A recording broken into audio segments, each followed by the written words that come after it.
So, you're a tech-savvy student in Bangladesh. Maybe you're grinding through a computer science degree right now, and somewhere in the back of your mind, you've always wanted to write a book. But man, it just feels completely overwhelming, right? Well, you are in exactly the right place. Today, in this explainer, we're going to break down how to transform what seems like an impossible art into a totally logical step-by-step algorithm. But hey, before we write a single line of text, we've got to address the elephant in the room. I know what you're probably thinking right now. Who on earth is going to read my book? I'm not some celebrity, I'm just a student. Let's just go ahead and shatter that imposter syndrome right out of the gate. So, the crucial point is this. Readers don't actually care about your celebrity status. They really don't. What they care about, what they actually buy, are solutions to their own problems. Seriously, if your content solves a burning, real-world issue that someone is struggling with, they will buy it.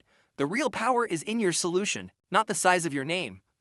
Alright, let's lay out our GPS for this explainer so we know exactly where we're headed. We'll start with the bestseller mindset, move into blueprints in AI magic, tackle drafting and debugging, explore global publishing on Amazon, and finally wrap it all up with the 30-day master plan. Okay, jumping right into Phase 1, the bestseller mindset. We're focusing entirely on your input and logic here. The author of our source material makes this absolutely brilliant comparison here. And if you come from a coding background, this is going to click instantly. Writing a book is literally like an algorithm. It's not some mystical, magical art form. It just needs the right input and an optimized output. That exact same logical, step-by-step thinking you use to code a software module, that is exactly what you need to structure a world-class book. Okay, let's dive into this. How do you actually find that perfect input? Well, you do it through highly actionable market research. You go to Amazon or Brukumari, check out the top 3 books in your specific niche, and here is the trick. Skip straight to the 1-star and 2-star reviews. Why? Because these frustrated readers are telling you exactly what is missing. That gap, that specific complaint, boom, that becomes your highly profitable book idea. Now, once you have that idea locked in, you need to know exactly who you're talking to. Because if you try to write for everyone, you end up writing for absolutely no one. You have to define your reader persona. Picture this imaginary profile of your ideal reader. Let's call him Rahul.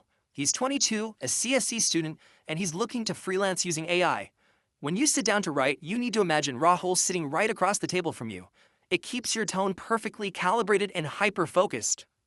Moving right along to Phase 2, Blueprint in AI Magic, which is all about the processing phase. Listen to me on this one. Never ever open a blank Microsoft Word document and just start typing. No way. That is a total recipe for disaster. An outline is your book's GPS. It literally stops you from getting lost before you even begin. Trying to write without a blueprint is like trying to build a massive skyscraper without an architectural plan. It's going to collapse. You need to map out every single chapter and subpoint before you draft a single sentence. Now, what's really interesting about this next part is the profound difference between just using AI generically and true AI magic. If you use a generic prompt, like, write a chapter on AI, you're going to get robotic, boring text.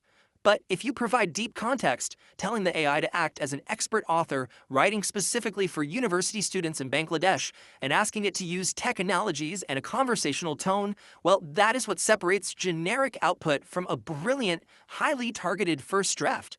But we have to remember, AI is just a tool, right? It generates the draft, sure, but you have to inject the soul. And that is where the human touch comes in. You absolutely must add your own personal life stories, your campus memories, like hanging out at leading university in Sylhet, and weave in your own local technologies. That specific flavor is what makes your book authentic, relatable, and frankly, impossible for any algorithm to replicate. Which brings us to Phase 3, drafting and debugging. Let's talk about pushing through the code. This introduces what we call the ultimate first draft rule, and the rule is simple: just write. Never ever edit while drafting. Your one and only goal right now is to fill the page. I want you to completely ignore grammar, spelling, and awkward phrasing. Just let it go.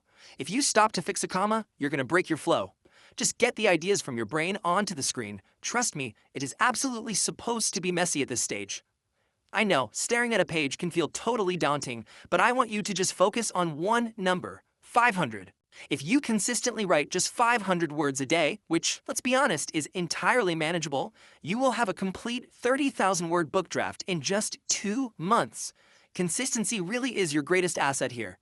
And this brilliantly illustrates our next point. Editing is exactly like debugging. Once your messy draft is finally finished, step away for a week. Let your brain totally reset. Then, when you come back with fresh eyes, you can ruthlessly cut out the bugs and refine the code of your book. And hey, don't forget to use beta readers, friends or colleagues who can test run your software and give you honest, actionable feedback. All right, now we're getting to the fun part. Phase 4, Global Publishing on Amazon, also known as the deployment phase. Look, despite that old saying we've all heard, people absolutely do judge a book by its cover, for sure. In today's highly visual digital age, you literally have a critical 2-second window as someone scrolls past your book on Amazon. If your cover looks amateurish, you lose the sale instantly. Using tools like Canva or an AI like Midjourney to create a premium, eye-catching design isn't just a nice option, it is absolutely essential for your success. Let's move to the financial side and see how this builds a continuous global revenue stream. Now, this has traditionally been a massive hurdle for creators in Bangladesh, but the pipeline is actually incredibly simple now. First, you publish for free on Amazon KDP, which prints books on demand. Then, Amazon sends your royalties directly to a Payoneer US virtual account. And from there, you simply withdraw those funds directly to your local bank or Bcash. It completely bypasses that old international payment bottleneck, a real game changer. Finally, we reach Phase 5, the 30-day master plan. Let's look at the actionable timeline. Here is the entire algorithmic process laid out day by day. Days 1 through 4, those are purely for planning and finalizing your outline. Days 5 to 14 are dedicated to fast drafting with the help of AI. Then, days 15 to 21 are all about ruthless debugging and editing. And lastly, days 22 to 30 are for publishing and generating that crucial marketing hype. Treating a book like you're compiling daily software modules makes a project that felt totally impossible completely achievable in just one single month. So I want to leave you with this provocative thought to chew on. What is the one burning problem that you can solve for a reader today? You've got the algorithm now, you have the tools. It is time to stop doubting your own expertise. Take out a piece of paper and start outlining your world-class book right now.